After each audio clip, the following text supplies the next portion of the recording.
Bem, pessoal, estamos aqui hoje novamente, retomando novamente a questão das últimas lives que fizemos, eu e o nosso amado irmão Josué.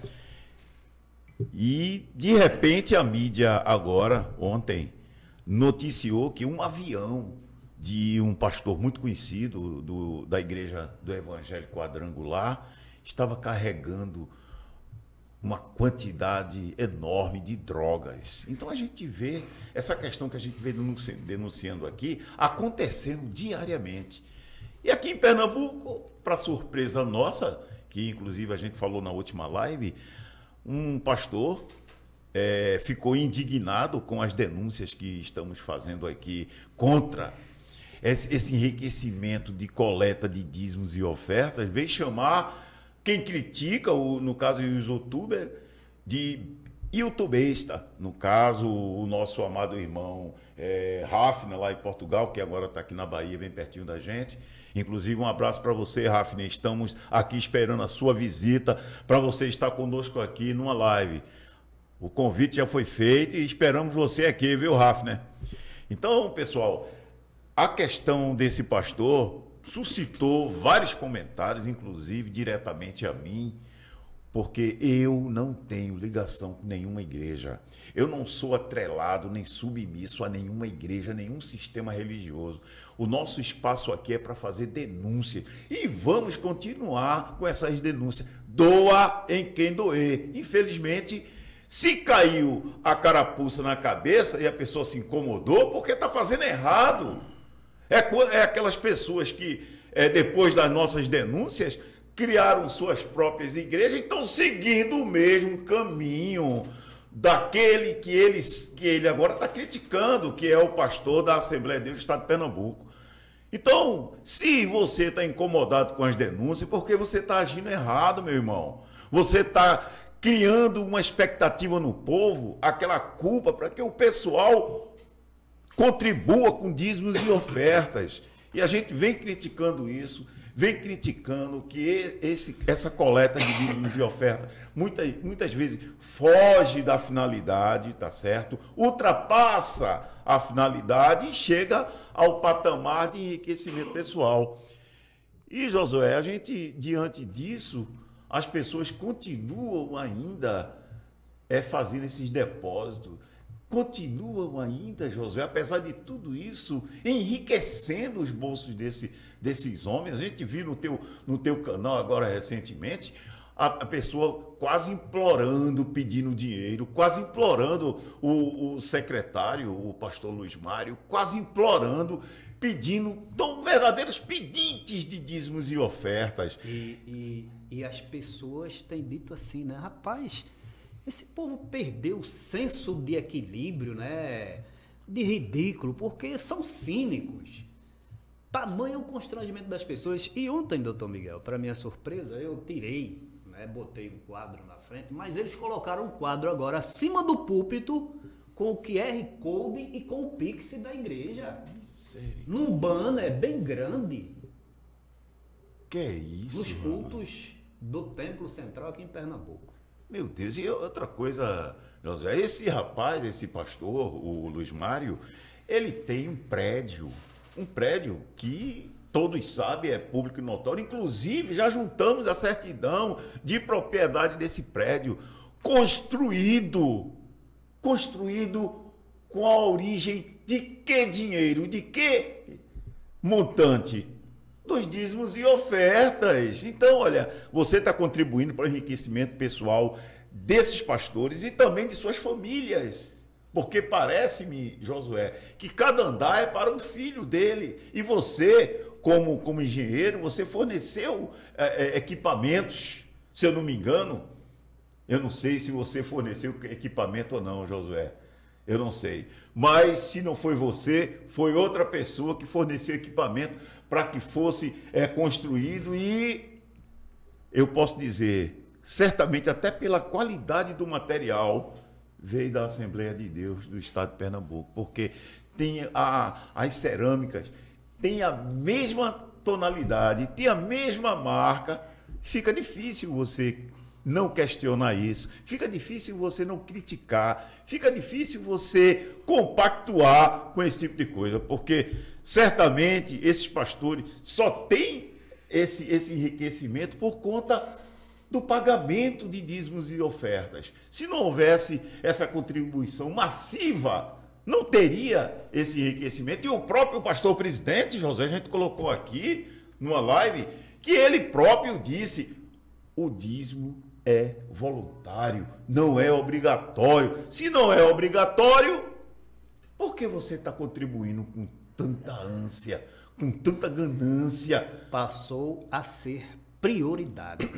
Nessa igreja, o que eu me admiro é que eles criaram, né, assim, um mantra para pedir, onde nessa petição para colaboração com esses dízimos e as ofertas, eles têm uma estratégia, doutor Miguel, que é fazer medo às pessoas, não é? Que você pode ser amaldiçoado, perder a saúde, perder o emprego, não é? Perder até a vida. Mas se você der, aí eu analisando ontem, eles ficam como que sejam senhor das bênçãos de Deus, porque dizem, se você fizer assim, aí eles garantem, Deus vai lhe abençoar. Então, é uma estratégia, duas estratégias, é pregar o medo nas pessoas e dizer que por causa disso Deus vai abençoar. É uma situação, triste. É triste como essa igreja que a gente viu nunca foi fundamentada em contribuições financeiras, pelo contrário, a tônica era ajudar do que se arrecadava, não sei se pouco ou muito, mas os necessitados. Agora não, se arrecada muito dinheiro e se diz que é para a obra, crescimento da obra. Só que a obra deles é diferente da de Jesus. Né? No tempo, permite-me os irmãos, no tempo do pastor José Leôncio, que os irmãos conhecem muito bem, conheceram, né, o trabalho do pastor José Leôncio, as contribuições eram diretamente para ajudar a obra de Deus. Quando ele dizia, você vai contribuir, você está ajudando a obra de Deus. E, de fato, era uma realidade. Era uma verdadeira obra, né? Era obra, porque, vou dar exemplo de bairros como no Ibura. Então, as igrejas que arrecadavam dinheiro, elas assistiam às igrejas mais pobres. Não tinha essa coisa que é um escândalo quando você vê hoje, atualmente, um pastor coloca uma igreja e diz, ela tem que se sustentar sozinha, quer dizer, a igreja ela tem que ter arrecadação. Não se visa, a igreja está sendo plantada ali para que vidas sejam alcançadas para o reino. Só uma observação, se sustentada sozinha, né? Mas toda a contribuição vai para o campo central, né? Mas aí a ideia principal da igreja hoje, quando um pastor, por exemplo, o gestor da IADPE, do pastor da Assembleia de Deus, pastor Ailton, Luiz Mário, pastor Samuel, quando eles colocam a igreja no local, eles não visam o reino, as pessoas sendo transformadas. Eles querem saber quanto é que entra naquela igreja. Então, se ela pode se sustentar, pagar suas água, luz, aluguel, as obrigações do local, o restante tem que ir para o tempo central. Se ela conseguir fazer isso, ela é uma igreja que é permanente, porque ela arrecada, se sustenta só e ainda manda dinheiro para ele comprar fazenda, comprar seus prédios, seus belos carros, fazer suas viagens para a Europa, visitar sua filha na Inglaterra, na Europa, nos Estados Unidos. Quer dizer, o dinheiro da igreja serve para que essa diretoria esbanje. O que eu quero dizer é que no tempo do pastor Leôncio, uma igreja, por exemplo, a igreja Mãe do Ibura, que era a igreja mais forte, lá na Zona Oeste, a igreja da Vila dos Contínuos, igreja de Areias, essa igreja, o dinheiro dela também ajudava as igrejas menores. Então, o que é que acontece? Lá em Porto de Galinha, tinha uma igreja lá, pequenininha. O aluguel era R$2.000, a despesa de R$3.000. Como não tinha arrecadação, não se pagava, o Ailton mandou fechar a igreja. Mandou fechar a igreja, os irmãos estão lá sem igreja, reclamando. Então, assim, se der dinheiro, lucro, ela permanece. Se não tá... Mas tinha gente lá se convertendo. Não tem interesse nas pessoas.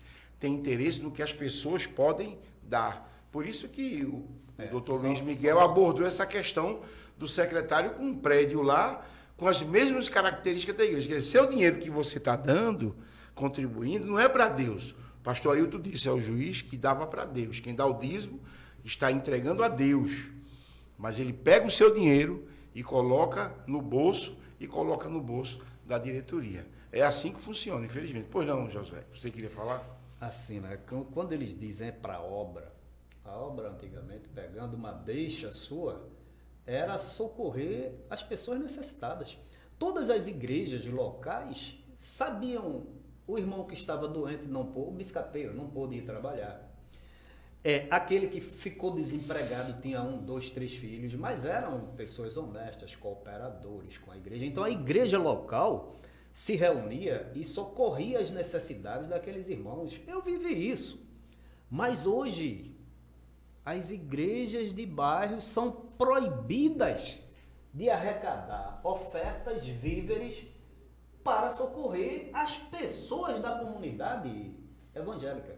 Então, quando eles dizem aí, pastor Emanuel, doutor Miguel, é para obra, aí se pergunta, o Eric esteve aqui e disse, olha, você quer servir a Deus?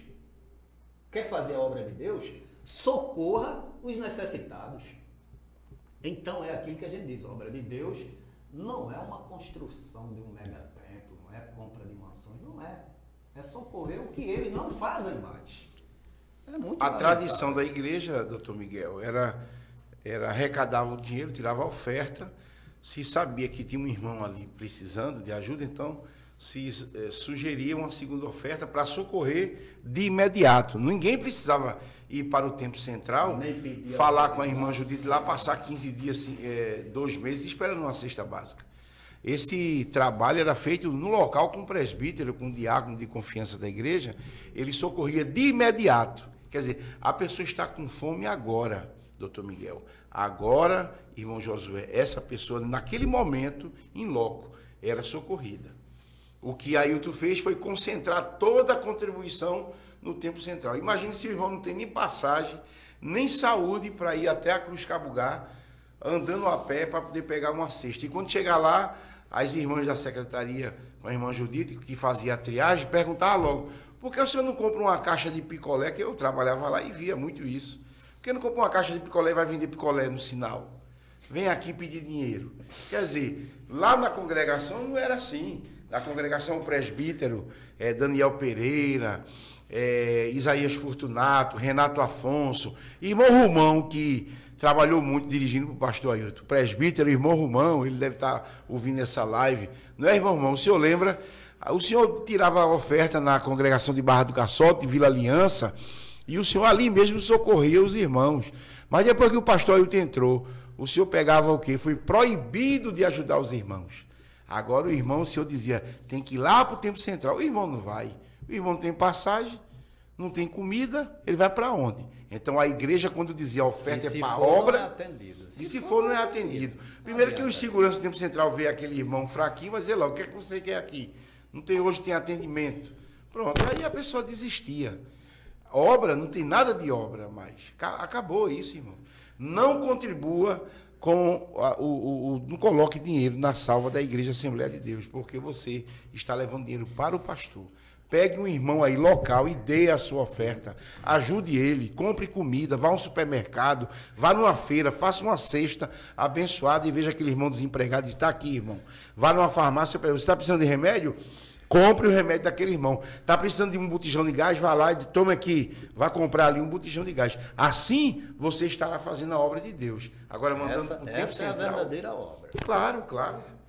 Agora, Eles distorcem